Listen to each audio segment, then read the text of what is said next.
Howdy, everybody. It's another somber evening in the String 'em Up studio. Again, like I did when Ozzy left us, I didn't even bother to turn off the air conditioner and stuff, so there may be some ambient noise for this one as well, but that's okay. So anyway, most of you already know that Ace Frehley has gone. He has left us. He's returned to outer space. He's gone on that big final rocket ride, and I want to share some things about Ace Frehley. Again, I don't want to give you biographical information. Most of us who really care about Ace kind of know his story anyway.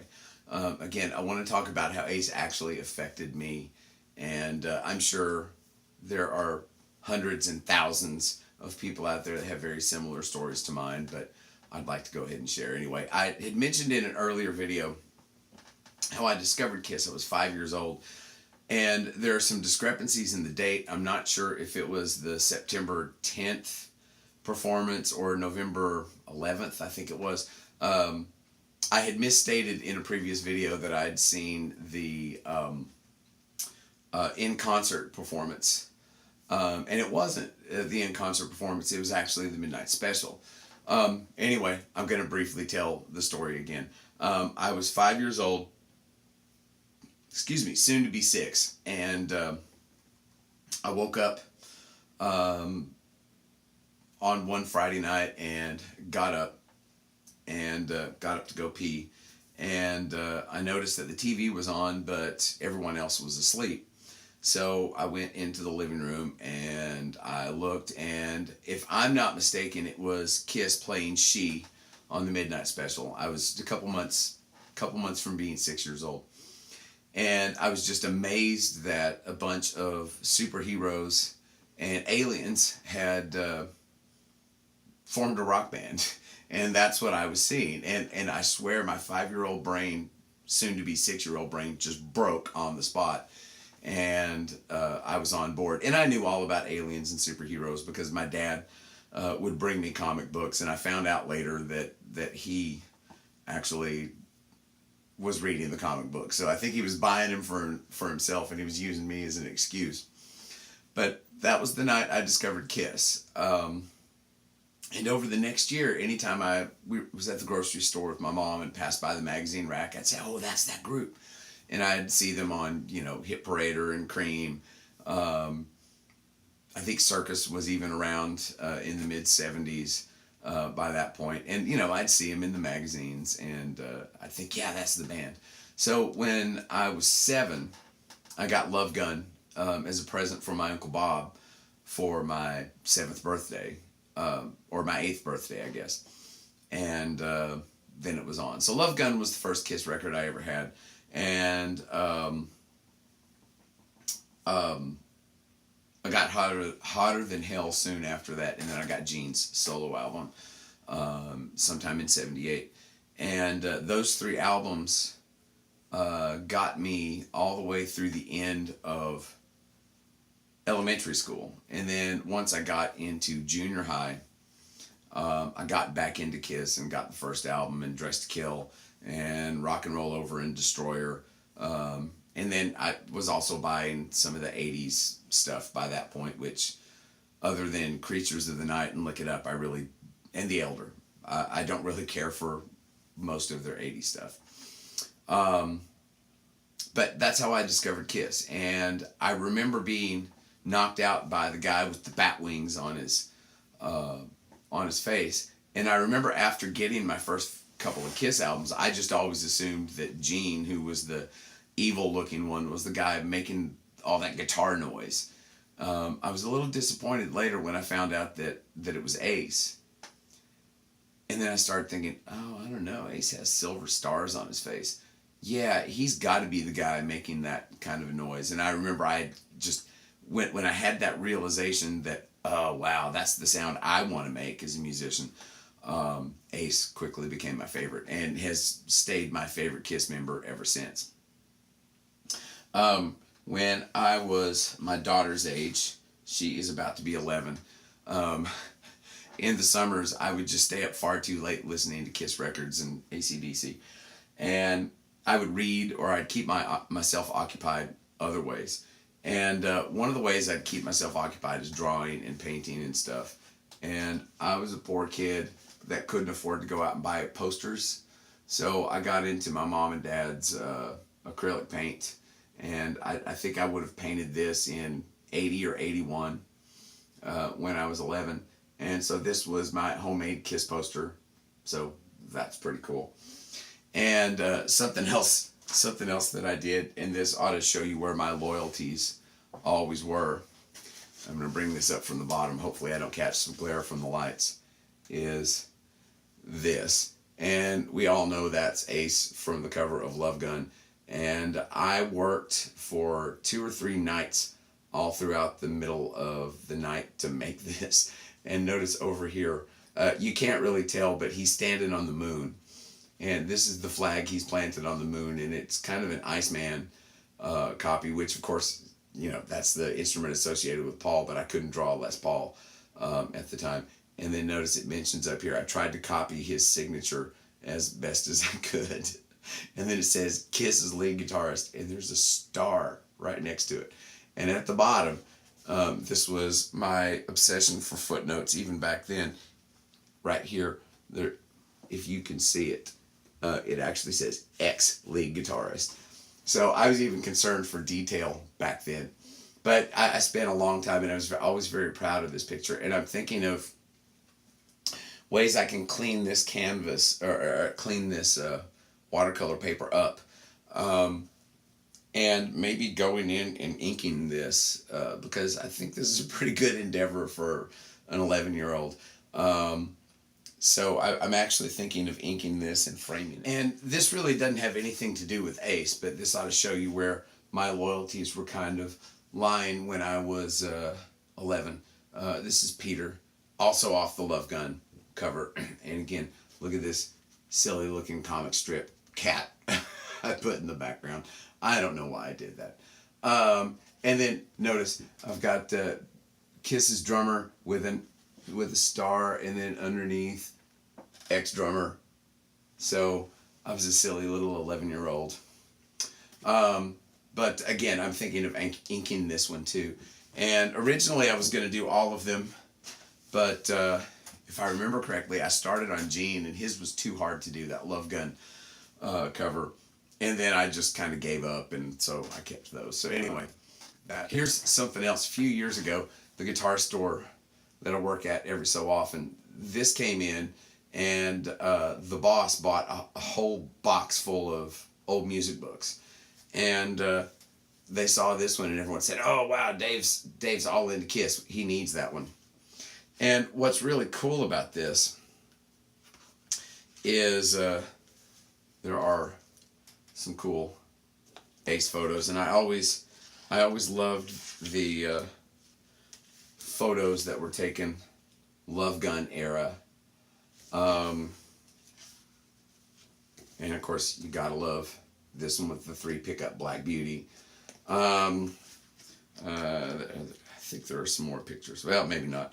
But for me, what's so weird is seeing Ace's tunes in standard notation. And I know this is you know, the bass lines and all of the printed music and everything were for piano players or organ players to play, and those chords are just kind of, you know, there for everything. And they've got this in E flat with a D shape played at the 3rd fret with your first finger holding the E flat, because he tuned down a half step. So you've got E flat, D flat, and A flat chords, and you know, probably Ace would never have done those because he played a lot of open chords in a lot of things. But yeah, all these songs are in A flat or E flat. Let's see, What's on Your Mind is in F. Well, he might have played an F, but we know he tuned down a half step a bunch. Ozone is in A flat. Actually, sorry. Well, what would this be?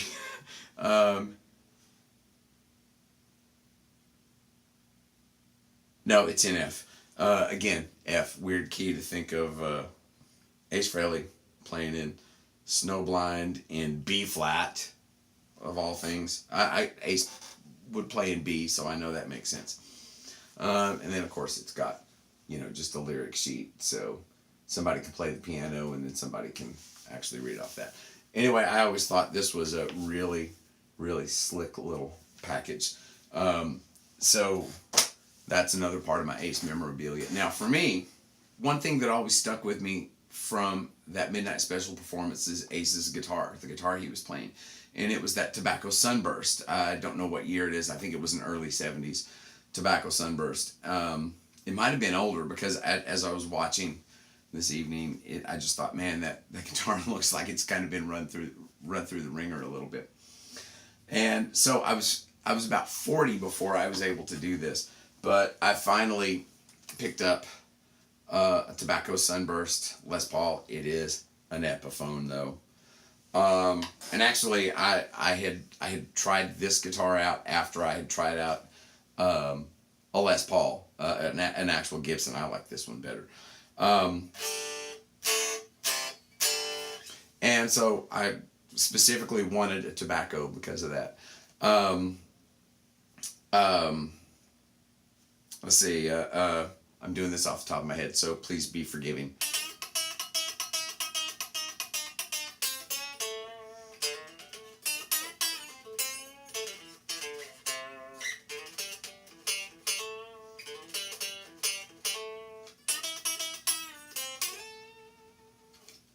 I don't know, not bad, I guess. So yeah, this is kind of like my ultimate Ace Frehley wannabe kind of a thing. Also, some of you might notice that I don't have a beard. This is so I can put Ace Frehley makeup on for Halloween. It's actually not, but it makes a good story. So anyway, that's Ace Frehley, and of course, my favorite solo album of the four is Ace's. I have a video that I did with my favorite guitar instrumentals of all time, and Fractured Mirror is number one.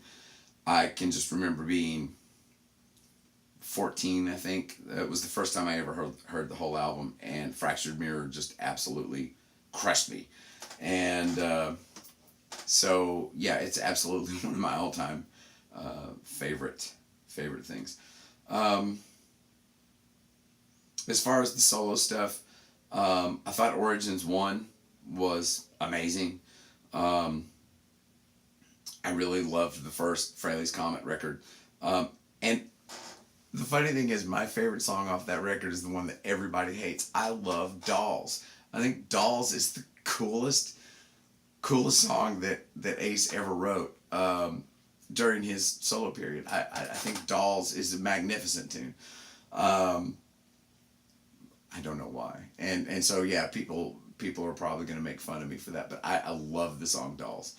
I loved his cover of Do Ya. I'm a big ELO fan, and I thought his cover of Do Ya was absolutely magnificent. I never got to see him during his solo work, but I did get to see him twice with Kiss when they got back together. So Ace and Ozzy, those are the two. And I remember when Ozzy died, I told my wife that those were going to be the two hard ones to process. And the bad news is that we've still got 3 other Zeppelin members to go through this with. We've still got 3 original Kiss members to go through this with. We've got 3 original Black Sabbath members to go through this with. We've got all 4 of the original classic Cheap Trick members to get through.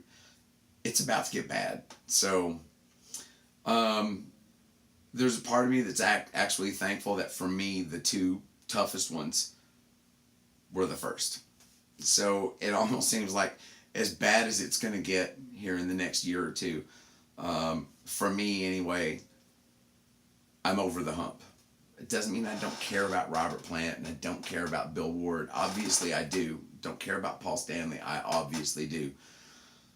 But Ozzy and Ace are the 2 biggies for me. So it's a little sad, but kind of like when Ozzy died, it's been pretty cathartic because I showed my daughter the first first glimpse I ever got of Kiss on the Midnight Special. We just watched it before I sat down to start taping this. And that was really nice, so I got to share something with her. I'm not sure what else there is to say. I do have a couple of Ace Frehley shorts. I'll run some cards for them. Yeah, this side. Just making sure. I'll run some cards so you can check those out. One of them's on the Ace Frehley G chord, and then the other is on the Ace Frehley blues button, and I'll link to those. And I think I'm actually going to. There were a couple things I noticed while I was watching Ace play tonight. I don't know why I had never really noticed, but there are so many things he plays. Everything is a downstroke, and he's kind of got this stiff thing like this going, and he'll play these insanely fast and insanely fluid lines, just downstroking everything. Now when he's playing really, really fast, he does start alternate stroking, but I also noticed that sometimes there were lines he was playing where he was playing Frank Zappa style, where he's upstroking everything, and that's really weird. So I think I might break down some Ace Frehley-isms and present those in my my good guitaring shorts. So anyway, Ace, gonna absolutely miss you.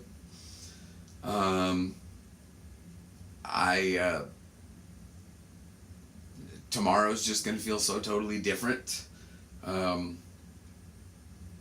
Ozzy, it's gonna take a bit to get over. Actually, I'm not even sure I was actually over Ozzy yet, and then Ace has to come along and go and join him. So that's it's very disheartening. I almost don't know how to react. I'm not. That's why I'm laughing. I don't know what else to do.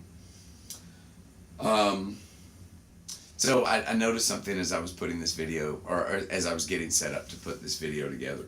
I thought, well, rest in peace, Spaceman. And then I thought, oh, R.I.P, rip it out. So my final thought's going to be, rip it out, Spaceman. You did good. See you next time. Bye.